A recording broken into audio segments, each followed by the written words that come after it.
Hello guys, అందరూ ఎలా ఉన్నారు? ఈరోజు వీడియోలో ఒక ఇంపార్టెంట్ టాపిక్ అయితే తీసుకొచ్చాను ఫ్రెండ్స్. ఆ టాపిక్ వచ్చేసి ఈ నీట్ 2024 మళ్ళీ రీ ఎగ్జామ్ ఉందా లేదా.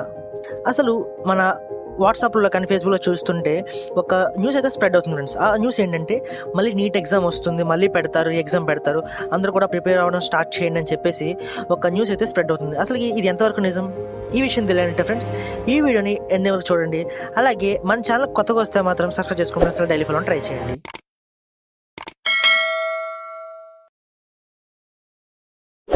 ఇక మన వీడియోలోకి వెళ్ళిపోతే, ఈ సంవత్సరం 2024లో నీట్ అండర్ గ్రాడ్యుయేషన్ ఎగ్జామ్ వచ్చేసి మనకి May 5th అయితే జరిగింది ఫ్రెండ్స్. ఇది టోటల్ మన ఇండియా మొత్తం విధంగా 4750 ఎగ్జామ్ సెంటర్స్ అయితే జరిగింది.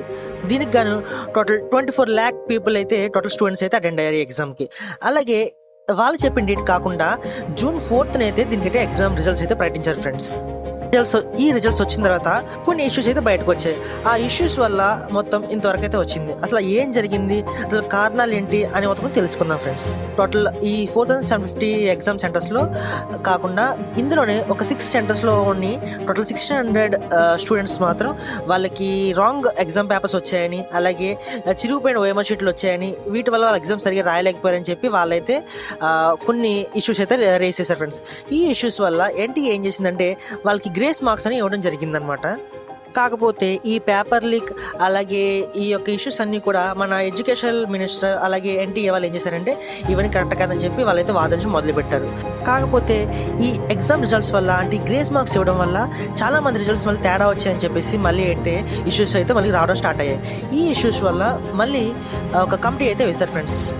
మన అలహాబాద్ హైకోర్టు మరియు సుప్రీంకోర్టు మళ్ళీ కలిసి ఒక ప్రజెంట్ ఉన్న సిచ్యువేషన్ ప్రకారం ఒక 1 weekలోగా మొత్తం డీటెయిల్స్ అని తెలుసుకుని ఒక రిపోర్ట్ అయితే సబ్మిట్ చేయమని, అంటే ఈ రిపోర్ట్ వచ్చేసి ఎగ్జామ్ మళ్ళీ పెట్టాలా ఇంకో రిజల్ట్స్ అయినా మార్చాలని చెప్పేసి ఒక రిపోర్ట్ అయితే సబ్మిట్ చేయమని అయితే వాళ్ళని అయితే అపాయింట్ చేశారు ఫ్రెండ్స్. ఈ కమిటీ అనేది మన యూపీఎస్సీ చైర్మన్ అండర్లో ఒక హై కమిటీ అయితే అరేంజ్ అయింది ఫ్రెండ్స్. ఈ కమిటీ అనేది 1 weekలో అయితే వాళ్ళ రిపోర్ట్ అయితే సబ్మిట్ చేసింది. ఫైనల్ గా ఇప్పుడు ఈ ఎగ్జామ్ వచ్చిన ఇష్యూస్ వల్ల మొత్తం ఇవన్నిటి వల్ల కూడా ఈ ఫైనల్ రిపోర్ట్ ఏంటంటే ఎవరైతే మొత్తం టైం వేస్ట్ అయిందని ఎగ్జామ్ మార్క్స్ తక్కువ వచ్చాయని చెప్పి ఎవరైతే చెప్పారో వీళ్ళందరికి గాను ఏ ఎగ్జామ్ సెంటర్స్ లో అయితే ఇవన్నీ జరిగాయో, అంటే ఆ ఎగ్జామ్ 6 ఎగ్జామ్ సెంటర్స్ కి టోటల్ 1563 స్టూడెంట్స్ కి మళ్ళీ రీ ఎగ్జామ్ కండక్ట్ చేయాలని అయితే ఈ రిపోర్ట్లు అయితే ఇచ్చారు ఫ్రెండ్స్. ఎవరికైతే గ్రేస్ మార్క్స్ ఇచ్చారో ఆ గ్రేస్ మార్క్స్ మొత్తం తీసేసి నార్మల్గా వాళ్ళకి ఎన్ని మార్క్స్ వచ్చి అన్ని మార్క్స్ ఇవ్వాలని అయితే నిర్ణయించారు ఫ్రెండ్స్. ఇవి ఇచ్చిన వాళ్ళు ఎవరైతే వాళ్ళ మార్క్స్ మళ్ళీ పెంచుకోవాలనుకుంటున్నారో ఆ ఇచ్చిన మార్కులు కాకుండా వాళ్ళందరూ కూడా రీ ఎగ్జామ్లో అయితే అటెండ్ అవ్వాలని చెప్పేసి టోటల్ 1563 స్టూడెంట్స్కి అయితే వాళ్ళైతే రీ ఎగ్జామ్ అయితే కండక్ట్ చేయడం జరిగింది ఫ్రెండ్స్. ఈ హై పవర్ కమిటీ ఇచ్చిన రిపోర్ట్ ఆధారంగా మళ్ళీ మన ఎన్టీఏ అయితే వాళ్ళకి రీ ఎగ్జామ్ పెట్టడానికి అయితే ఓకే చెప్పింది ఫ్రెండ్స్.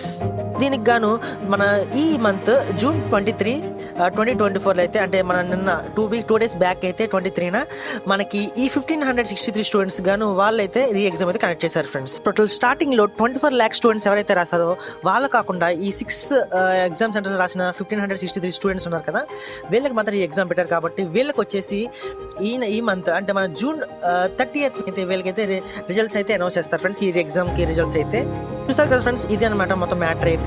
అంటే స్టార్టింగ్ గ్రేస్ మార్క్స్ వల్ల చాలా మనకి ర్యాంకింగ్ సిస్టంలో చాలా కొంచెం ఇబ్బంది అవుతాం వల్ల చాలా మంది అయితే కొంచెం ఇష్యూస్ అయితే ఫేస్ చేస్తారు ఫ్రెండ్స్. ఈ గ్రేస్ మార్క్స్ వల్ల చాలా మంది అయితే వాళ్ళ ర్యాంక్స్ చాలా మారిపోవడం కానీ వాళ్ళు కొంచెం ర్యాంక్ డిఫరెన్స్ అవడం కానీ జరిగింది. దీనివల్ల అయితే ఇష్యూస్ అనేది రేజ్ అయ్యాయి. అందుకని చెప్పేసి ఒక కమిటీ అయితే అరేంజ్ అయింది. ఈ కమిటీ వల్ల టోటల్గా ఒక రిపోర్ట్ సబ్మిట్ అయింది. ఆ రిపోర్ట్ సబ్మిట్ చేసి వాళ్ళైతే ఎక్కడైతే ఇష్యూస్ వచ్చాయో మెయిన్గా ఇష్యూస్ ఎక్కడ జరిగిందని చెప్పి 6 సెంటర్స్లో వాళ్ళకి అయితే రీ ఎగ్జామ్ అయితే పెట్టడం జరిగింది ఫ్రెండ్స్. చూసారు కదా, మొత్తం మళ్ళీ 24 lakh పీపుల్కి అయితే మళ్ళీ రీ ఎగ్జామ్ అయితే పెట్టరని చెప్పేసి ప్రజెంట్ న్యూస్ ప్రకారం అయితే మనకైతే తెలుస్తుంది. అలాగే ఈ నీట్ 2024 యూజ్ అండర్ గ్రాడ్యుయేషన్ ఎవరైతే ఉన్నారో వీళ్ళకి వచ్చేసి July 6th నుంచి అయితే మళ్ళీ కౌన్సిలింగ్ స్టార్ట్ అవుతుంది. అంటే వాళ్ళు పెట్టుకోవడానికి ఏ కాలేజ్లో పెట్టుకోవాలని చెప్పేసి వాళ్ళకి కౌన్సిలింగ్ స్టార్ట్ అవుతుంది అని చెప్పేసి మనకు ప్రజెంట్ అయితే తెలుస్తుంది ఫ్రెండ్స్.